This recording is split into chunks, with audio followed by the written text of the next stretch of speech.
स्वागत है आप सभी का आपके अपने चैनल एकलव्य एजुकेशन सेंटर के इस नए वीडियो में। दोस्तों, आज के इस वीडियो में हम यह जानने का प्रयास करेंगे कि अगर हम अपने फसल में शैम्पू का उपयोग करते हैं तो हमें क्या क्या लाभ प्राप्त हो सकते हैं। अर्थात इस वीडियो में हम प्रैक्टिकली समझेंगे कि आखिर शैम्पू में क्या है जिसके कारण अगर हम शैम्पू का उपयोग अपने फसल में करते हैं तो अच्छे तरीकों से लाभ प्राप्त कर सकते हैं। इस पर हम बातें करेंगे और इसके साथ साथ यह भी जानने का प्रयास करेंगे कि आखिर हम शैम्पू का उपयोग कौन कौन से फसल पर कर सकते हैं। तो चलिए इस बेहद ही महत्वपूर्ण वीडियो की शुरुआत करते हैं। सबसे पहले बता दें कि जैसा कि आप जानते ही हैं कि शैम्पू का उपयोग सामान्य तौर पर बालों को साफ करने के लिए किया जाता है, लेकिन अभी मौजूदा दौर में काफ़ी संख्या में किसान इसका उपयोग अपने फसल में भी कर रहे हैं। अर्थात शैम्पू का उपयोग हम अपने फसलों में छिड़काव के माध्यम से भी कर सकते हैं और सिंचाई के दौरान भी कर सकते हैं।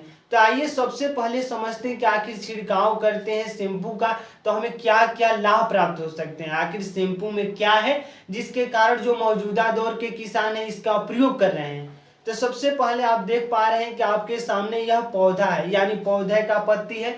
जैसे ही आप इसके जैसे ही शैम्पू का अगर छिड़काव करेंगे किसी भी पौधे पर तो उसके पत्तियां पूरी तरीकों से साफ हो जाएंगी। यानी अगर यह पौधा है, अगर इस पर डस्ट पार्टिकल अगर जम जाते हैं तो निश्चित तौर पर जो भी सूर्य के प्रकाश पड़ेंगे उससे यह पूरी तरीकों से भोजन नहीं प्राप्त कर पाएगा। यही वजह है कि अगर हम शैम्पू का छिड़काव कर देते हैं तो जो भी इस पर जमे डस्ट पार्टिकल है वह पूरी तरीकों से समाप्त हो जाते हैं और जो पौधा का पत्तियां है पूरी तरीकों से साफ हो जाती है।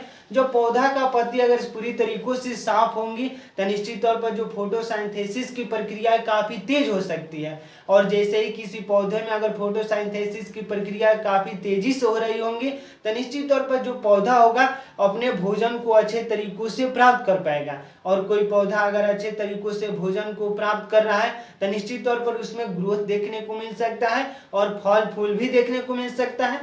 तो यही वजह है कि जो मौजूदा दौर के किसान हैं काफ़ी संख्या में किसान शैम्पू का उपयोग कर रहे हैं अपने फसल में। अर्थात जैसे ही मान लीजिए इस पत्ती पर अगर डस्ट पार्टिकल जम जाते हैं तो मान लीजिए अगर सूर्य का प्रकाश इस पर पड़ता है तो अगर सूर्य का प्रकाश इस पर पड़ेगा और डस्ट पार्टिकल रहेगा तो निश्चित तौर पर जितने भी सूर्य से ऊर्जा प्राप्त हो रहे हैं उस डस्ट पार्टिकल उस ऊर्जा को कम कर देते हैं। यानी जो इसमें सूर्य का प्रकाश जितना आना चाहिए उतना नहीं आ पाता है और जो पौधा है अपने अच्छे तरीकों से भोजन को नहीं प्राप्त कर पाता है। और जैसे ही हम अगर शैम्पू का छिड़काव कर देते हैं तो जितने भी डस्ट पार्टिकल इस पौधे के पत्ती पर लगे होंगे निश्चित तौर पर वह पूरी तरीकों से साफ हो जाएंगे। अगर किसी भी पौधे के पत्ते अगर पूरी तरीकों से साफ होंगे तो निश्चित तौर पर सूर्य के प्रकाश से जो ऊर्जा प्राप्त करने की क्षमताएं होंगी वो बढ़ जाती है। और यही वजह है कि जो सूर्य के प्रकाश से ऊर्जा प्राप्त करता है पौधा वो पूरी तरीकों से अपने भोजन के रूप में उसको तब्दील कर देता है और जो पौधा है अच्छे तरीकों से ग्रोथ करना शुरू कर देता है।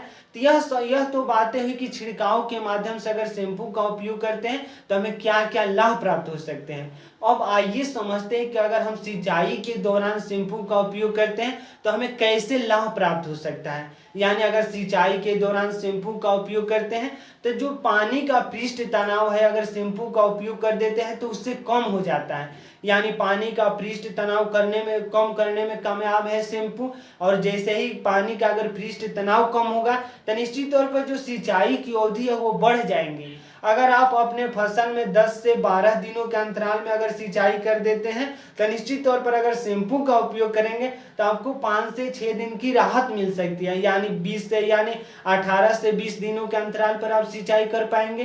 तो इस तरह से सिंचाई में भी इसका उपयोग किया जा सकता है। तो इस तरह से जो फोटोसिंथेसिस की प्रक्रियाओं को तेज करने में कामयाब हो सकते हैं शैम्पू का उपयोग करके। और इसके साथ साथ पानी के पृष्ठ तनाव को भी कम किया जा सकता है शैम्पू के प्रयोग करके। तो अब आइए समझते हैं कि आखिर शैम्पू का उपयोग हम कौन कौन से फसल पर कर सकते हैं।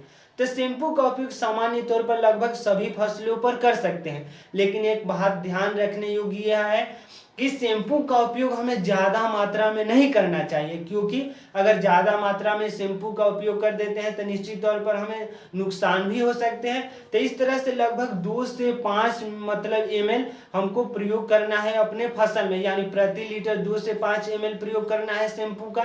तो इस तरह से अगर कम शैम्पू का उपयोग करते हैं तो निश्चित तौर पर हमें लाभ देखने को मिल सकते हैं। अगर शैम्पू का हम ज़्यादा प्रयोग करेंगे तो निश्चित तौर पर हमें नुकसान भी हो सकता है।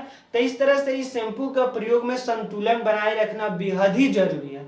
यानी अगर शैम्पू का प्रयोग संतुलन में करते हैं तो निश्चित तौर पर हमें लाभ देखने को मिल सकते हैं। और इसके साथ साथ अगर शैम्पू का उपयोग कर देते हैं तो तमाम तरह के जो कीटाणु होते हैं उनको भी नष्ट करने में कामयाब है। तो इस तरह से एक ही शैम्पू के तमाम मतलब उपयोगिता है, यानी यह शैम्पू फोटोसिंथेसिस की प्रक्रियाओं को तेज कर सकता है, पानी के पृष्ठ तनाव को भी कम कर सकता है, और कुछ ऐसे कीटाणु है जिसको मारने में भी कामयाब है। तो इस तरह से एक शैम्पू का उपयोग से हम तमाम तरह के लाभ प्राप्त कर सकते हैं।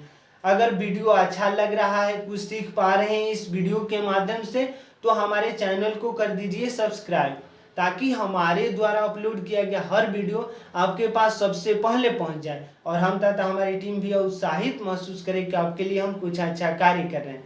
तो हमें दीजिए इजाज़त। धन्यवाद। Thank you.